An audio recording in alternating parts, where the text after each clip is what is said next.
Assalamualaikum warahmatullahi wabarakatuh.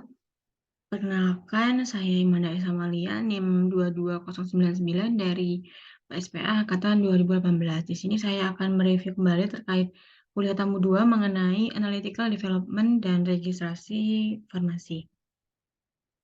Adapun pokok bahasan yang akan dibahas pada review kali ini yakni pengembangan metode analisis, uji stabilitas, uji bioavailabilitas atau BA, dan uji bioekivalensi atau BE, dan ada juga registrasi. Pertama, pengembangan metode analisis. Jadi untuk pengembangan metode analisis sebenarnya itu bisa mengacu pada monografi. Jadi monografi farmakope, di mana di Indonesia ini ada farmakope Indonesia edisi 6 yang terbaru ada di tahun 2020. Kemudian ketika ada bisa juga dilakukan dengan pustaka lain seperti dari FDA dan pedoman BE jika di monografi farmakope tidak ada. Dan di sini contohnya ada tablet ofloxacin. Untuk penetapan kadarnya sendiri ini tertera jelas yakni menggunakan kromatografi cair kinerja tinggi atau KCKT atau HPLC dengan model pemisahan isokratik. Nah, di sini ada jenis pemisahan dalam kromatografi, yakni ada pemisahan isokratik dan pemisahan gradien, di mana pemisahan isokratik ini merupakan pemisahan selama menjalankan KCKT atau HPLC, komposisi fase geraknya ini tidak berubah sepanjang waktu. Dan untuk pemisahan gradiennya ini selama menjalankan KCKT atau HPLC, komposisi fase geraknya ini berubah sepanjang waktu. Jadi analisisnya itu dipengaruhi oleh waktu. Kemudian ada dari tujuan adjustment ini untuk memenuhi kriteria uji kesesuaian sistem dan ketersediaan kolom. Dan juga untuk kriteria penerimaan disolusi dinyatakan sebagai Q, di mana Q merupakan persentase bobot bahan aktif terlarut terhadap bobot label, di mana umumnya dalam rentang 75% hingga 80%. Dan untuk uji disolusi sendiri, menurut Farmakope Indonesia edisi 6, ini merupakan uji yang digunakan untuk menentukan kesesuaian dengan persyaratan disolusi yang tertera dalam masing-masing monografi untuk sediaan yang digunakan secara peroral. Dan untuk kriteria penerimaannya sendiri ada tahap S1. S1 ini menggunakan 6 sampel, di mana kriteria penerimaannya tiap unitnya itu lebih dari sama dengan Q plus 5%. Dan untuk jika S1 tidak memenuhi, maka dilanjutkan tahap S2 ditambah 6 sampel, sehingga rata-rata 12 unitnya ini lebih dari Q dan tidak ada unit kurang dari Q min 15%. Jika S2 juga masih belum memenuhi, maka ditambah lagi sampel 12, yakni pada tahap S3 dengan rata-rata 24 unit ini lebih dari Q dan tidak lebih dari 2 unit kurang dari Q min 15% dan tidak ada unit kurang dari Q min 25%. Kemudian di sini ada contoh hasil uji disolusi dari tablet azitromisin di mana ketentuannya tidak kurang dari 80%, di mana Q-nya ini berarti 80% dan didapatkan S1 sama dengan 85%. Dan dari 6 tablet ini pada S1 tuh ternyata ada satu tablet yang tidak memenuhi. Ini pada tablet 4 itu masih nilainya 81%, sehingga harus dilanjutkan uji S2 dengan tambahan 6 tablet azitromisin, di mana di sini sudah memenuhi syarat, yakni S2 rata-rata 12 unit ini sudah lebih dari sama dengan 80% dan tidak ada satupun unit yang kurang dari 65%. Kemudian ada transfer metode analisis.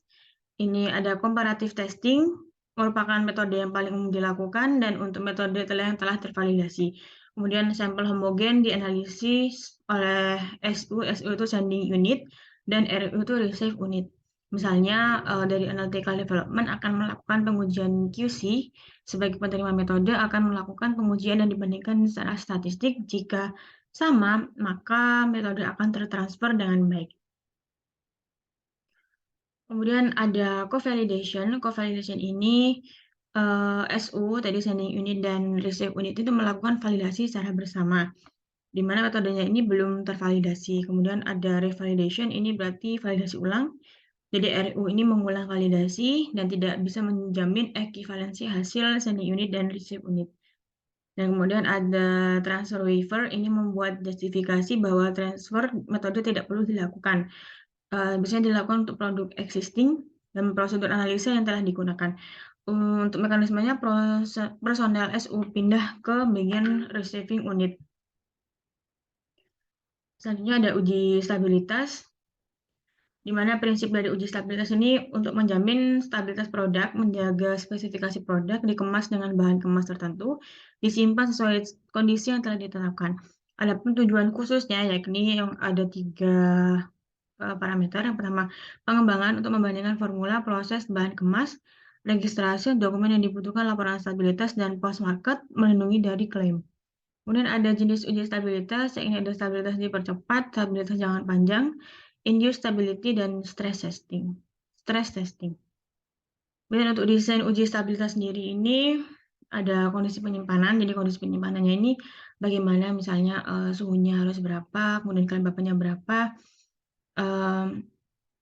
tidak boleh terpapar cahaya matahari atau tidak, kemudian ada parameter uji yang digunakan apa, kemudian spesifikasinya bagaimana, kemudian pemilihan batch-nya ini bagaimana juga, dan waktu pengujiannya ini berapa.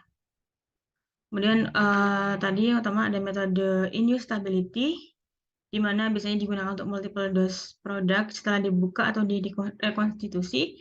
Berapa lama produk setelah dibuka dapat digunakan. Kemudian jumlah batch-nya biasanya digunakan 2, dengan minimal interval pengujian ini awal 2 batch dan akhir 1 batch. Jadi misalnya ditentukan bahwa produknya ini ED-nya 36 bulan, berarti harus mempunyai data di 0 bulan dan pada 36 bulan. Di mana dari contoh di samping ini, misalnya kita menentukan bahwa ED-nya itu 24 bulan, berarti digunakan induced stability batch 1 dan 2 di bulan ke-0 dan di bulan ke-24. Dokumennya dibuat pada 2 kali tersebut. Kemudian ketika kita menentukan bahwa ED-nya itu 36 bulan, maka kita buat di 0 bulan dan 36 bulan. Dan di sini ada contohnya, yakni injeksi dexketoprofen trometamol, di mana kondisi penyimpanannya long term ini 30 plus minus 2 derajat, dan kalau dicepat-cepat itu 40 plus minus 2 derajat, dan kalau menggunakan induced stability 30 plus minus 2 derajat Celcius. Di mana hal ini dipengaruhi oleh pelarut rekonstitusi, lama simpan larutan rekonstitusi, dan kondisi penyimpanan rekonstitusi. Kemudian ada stress testing. Ini dilakukan ketika pengembangan metode dan dilakukan pada kondisi ekstrim, di mana contohnya menggunakan freestyle testing, photostability testing, dan kapan suatu produk ini juga mengalami photostability ketika ada overlap serapan antara spektra bahan dan spektra sumber cahaya. Kemudian selanjutnya ada uji BA dan BE.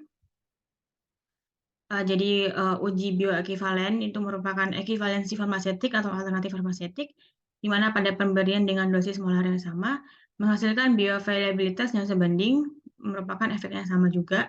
Dilakukan ketika satu golongan yang sama uji disolusi terbanding menggunakan obat kopi pertama.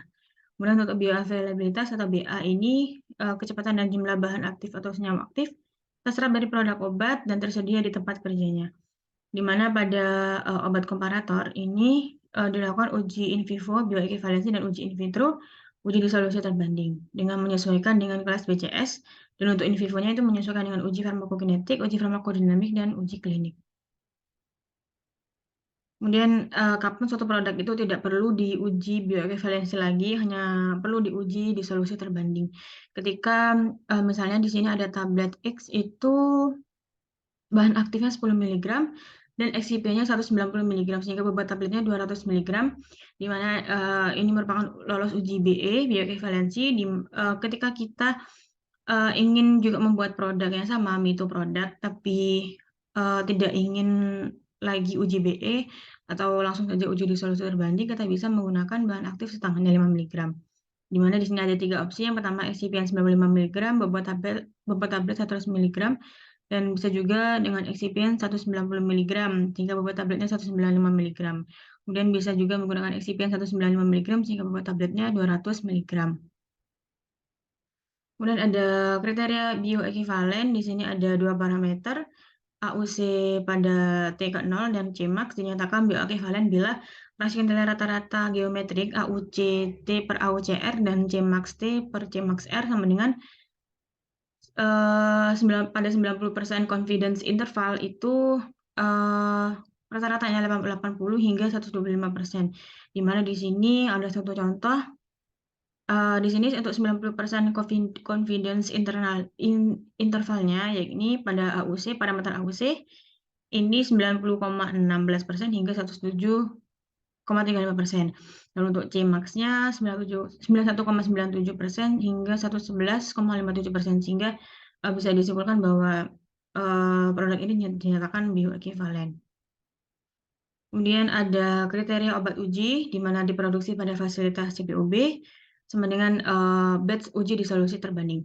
Identik dengan produk komersial, di mana besar batch-nya ini 1/10 skala produksi, atau 100.000 unit.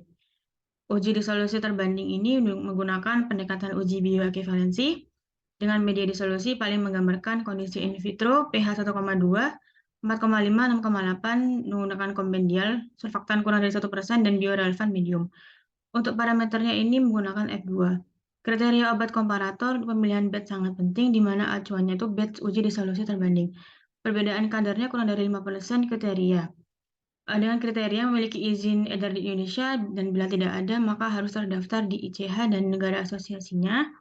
Obat kopi yang terbukti bioekivalen dengan obat inovator dan termasuk dalam daftar prekualifikasi WHO, di mana kriteria F2-nya ini lebih dari 50. Kemudian ada registrasi,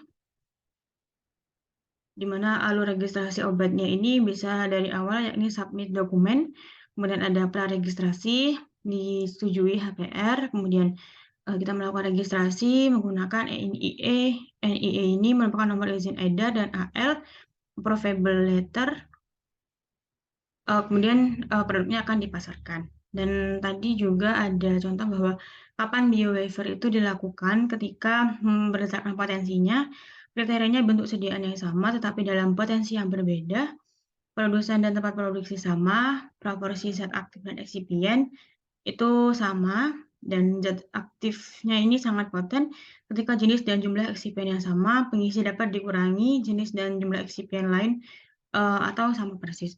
Nah, tadi juga ada contoh dalam penghitungan similarity factor. Jadi ketika N-nya ini minimal sampling-nya itu ada 3, maka produknya ini akan dilakukan berapa kali begitu. Kemudian untuk similarity factor ini juga minimal 12 unit untuk setiap obat, dan titik sampling kedua obat harus sama, yakni pada menit ke-15. Jika 15 menit persentase larut kedua obat ini sudah lebih dari 85%, maka disolusi sangat cepat dan F2 tidak dihitung, dan tidak lebih dari satu nilai rataan dari tiap titik sampling, lebih dari 85% untuk tiap obat. Kemudian titik sampling dengan persentase larutnya ini juga lebih dari 80%, yang kedua dan seterusnya tidak diikutkan. Kemudian ada contoh perhitungan F2 ini, di mana waktu 10 menit itu produk komparatornya 52%, terdisolusi, dan produk ujinya 57%, dan untuk waktu menit ke-15 itu persentase disolusi produk komparator 86% dan produk uji 89%, di mana berarti kesimpulannya bahwa tidak perlu dilakukan perhitungan F2 karena pada menit ke-15 persentase larut obatnya ini udah lebih dari 85%, yakni 86 dan 89%. Kemudian ada kasus juga contoh dengan waktu 10 menit itu terdisolusinya ini masih sekitar 27 hingga 30%, dan pada waktu ke-15 ini masih belum memenuhi 85%, dan untuk yang menit ke-30 juga masih belum memenuhi 85%. Untuk menit ke-45 juga belum memenuhi 85%. Dan ketika menit ke-60 baru produk komparator dan produk uji ini memenuhi 85%, sehingga dapat disimpulkan bahwa titik samplingnya itu berjumlah 5. Dan juga ada contoh di mana titik samplingnya ini hanya 4 pada waktu 10 menit, 15 menit, 30 menit, ini masih belum mencapai 85% dan perlu dilakukan perhitungan F2, di mana baru mencapai 85% itu pada menit ke-45, yakni pada produk ujinya itu 89%. Dan dapat disimpulkan bahwa titik samplingnya ini berjumlah 3.